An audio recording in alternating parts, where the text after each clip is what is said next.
everyone, I am Apeksha and I welcome you back to TMR Talks. So today we are going to talk about a IPO.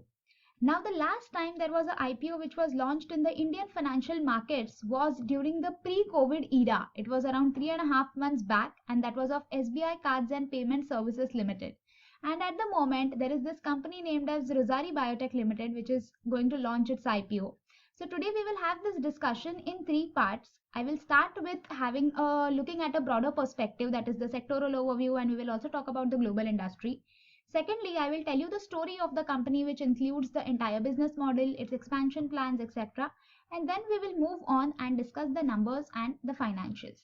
Now let's begin. So this company, Rossari Biotech Limited, is into manufacturing specialty chemicals.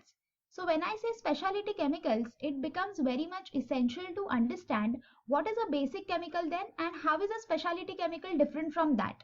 So we will quickly have a look at what is the difference between both of them. Okay, so the basic chemical is produced in high volume and it is then sold to other industries for further processing, and there isn't any major product differentiation over here. Okay, but when I talk about specialty chemical, they are sold on the basis of their quality plus the utility, and that provides a specific attribute to the end product, and that is why it has to be processed in batches. Now it cannot be processed or produced in bulk, because depending on the end use of the particular product, it will have to be designed. So that is why there is a lot of research involved in producing this specialty chemical. Now, if I were to give you a very basic example, so let us talk about Dove and Lux. So these are two soaps, but both of them will have a different or a special kind of a chemical which will give them that kind of a texture, that kind of a fragrance, etc. Okay, that's what a specialty chemical does to any product. Now I hope the difference is clear and we can move on and talk about the industry, the global industry and the Indian industry. So talking about the global industry, China is the largest chemical producer in the world and India stands in the 6th position. And in the global chemical industry, the share of specialty chemical is approximately 22%. Okay. Now what is happening is China is slowly and steadily making an exit from this industry. They are shrinking their production because of the environmental concerns. And India is likely going to benefit out of it. Now, what are the positive factors for us as a country is that we are having low cost of labor, plus the manufacturing cost will also be low. Now, it won't be as low as China, but compared to other nations, it will be lesser. Plus, we have technically skilled manpower, and importantly, India ranks amongst the top 10 countries in research. I already told you how important research is in this particular industry. So if we are in the top 10, if we stand there, then that's a really positive sign for us. Now let us have a look at a few charts that will give us an idea on how is the global specialty chemical going to perform, and then we'll come to Indian. So first of all, this chart is telling us the global specialty chemical market, and there is a projection for 2023.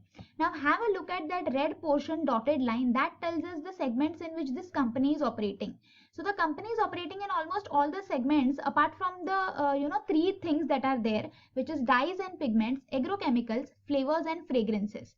Now let us come to the Indian markets as to how are they going to perform. Here is the chart that shows us the Indian specialty chemical market scenario now. So again, look at this. Here the main two categories, that is dye and pigments and agrochemicals, are the ones that are growing in 2023. So apart from that, obviously the other categories into which already the company is, they are growing. Look at textile, it is growing from 1.8 to 3.2. But they should also go ahead and sort of tap into this market as well, this other two segments as well. So here we have Indian home care ingredient market, which is going to have a CAGR of 9.8% approximately. For Indian personal care ingredient market, there is 12.4% CAGR, and coming to the textile chemical market, it is 11.5%. Now these charts are telling us that the projections for the 2023, okay, is very lucrative, is attractive, and if the other countries are shrinking their production facilities, then definitely we are having the opportunity. So if our companies are actually tapping those opportunities, and not just in terms of manufacturing over here for our demand, but expanding it beyond our boundaries as well, and exporting it actually to other countries, so that will be a good scenario for India overall. Now let us proceed ahead and talk about the company over here. Okay, so this company, Rossari Biotech, was commenced in the year 2003, and it was started as a partnership firm which was converted to a company in the year 2009. So now what we will do is we will go to the website of the company in order to understand what are the segments in which they are operating and what are the products that they are selling, okay, in what categories their products are there. So here I have loaded the website of the company. Now let us see which are the business segments and categories to which the company is catering. So first is home, personal care and performance chemical, and look at the categories under this. Now under this particular segment there are total 300 products, and talking about water treatment specifically, here they are expanding and they are in advanced stage of expanding, okay. For the specialty formulation for breweries as well as dairies is also there. Now, one more important pointer over here is that this company has actually entered into a joint venture with a German company named as Buzil, which is a 105-year-old company, and that offers solutions for institutional cleaning, hygiene, and disinfection. So this JV has helped this company a lot in formulating that kind of specialty chemicals which are used in, institutional cleaning, hygiene, etc. Now coming to the next segment, which is your textile specialty chemical, we have all these categories in which the company is operating. So here there are a lot of products. There are approximately 1543 products to which they are catering. Now the main concern or the problem with textile specialty chemical is that of water pollution. There is a lot of water pollution happening. I already spoke about China, that they are shrinking their capacities. Why are they doing it? Just because of the environmental issues that the country is facing. So here this company has mentioned that they are very particular about taking care of their wastage. They are having certain eco-friendly and sustainable solutions and processes that they have made so that the environment is not impacted in any negative manner. So definitely if this facility is coming to India, then we will have to be very specific and we will have to follow all the due diligence related to the environmental laws. So that's what the company has been doing. Now talking about the third category, it is animal health and nutrition. So there is pet care and poultry nutrition. Again here they have been taking a help of a particular company to make this product. And as of March 2020, the total range of products that they are having is 2030. Here is the revenue breakup of the company. So the main two revenue sources for the company are home, personal care and performance chemical, and the next segment is textile specialty chemical. Okay, from animal healthcare and nutrition it is just 10% as of now. Now link this particular thing to what I told you during the industry analysis. We already saw the chart, right? The CAGR of this, both the categories, the home, personal care and performance chemicals and textile specialty chemical. So there is opportunity. So if the company is able to tap into this opportunity, if they are able to increase their production, get into more products, get into more collaborations, then that will be really helpful for them in order to expand. That's one thing. We will talk more on this front. So look at this. Currently, they have a manufacturing facility at Silvassa, okay. There is a new manufacturing facility that is coming up in Dahej, Gujarat. Now, this plant is work in progress at the moment, and by March 2021, it is going to get, that facility, that particular plant will be ready. That's what the company has said. And after March 2021, in the coming 3 to 4 years, its capacity would be utilized fully. Now, starting a new plant is definitely a good, sign for the company. But along with that, having good global demand, having the demand in Indian market, specifically in the categories in which the company is operating, then that's really a good thing. Next is they are having 204 distributors in India. R&D facility is also there in two places, Silvassa and Mumbai. And now talking about the presence in global presence, they have total presence in 17 different nations. and the company is trying to get into more deals, collaborations with different customers internationally, so that their international revenues will increase. Now right now look at this chart. From India itself they are getting mainly their revenue. See, look at the FY 18, 19 and 20 figures. Main revenue is from India, which is approximately 85%, and then outside India is has a little bit decreased. But the company is actually looking to improve this. Okay, they want to expand out of India as well. They want to export more, so that their dependability is not just in one particular geographic region. Now, one risk factor regarding the company is that they are actually dependent a lot on a few customers. So their top 5 customers contribute to 44% of their revenue, and top 10 customers contribute 53% of the revenue. So even if there is some kind of a problem with 2 or 3 customers as well, then the overall revenue is going to be impacted. So that is why they will have to expand, not just in the Indian markets, but geographically, overall in the world as well, so that there are more customers, more deals with them, so that they don't have to actually rely on one particular customer, and that won't impact their revenues in the future. Now, since we have got a good grasp on the company, its business, its opportunities, and what are their future plans, let us see why are they raising the funds and a few offer details.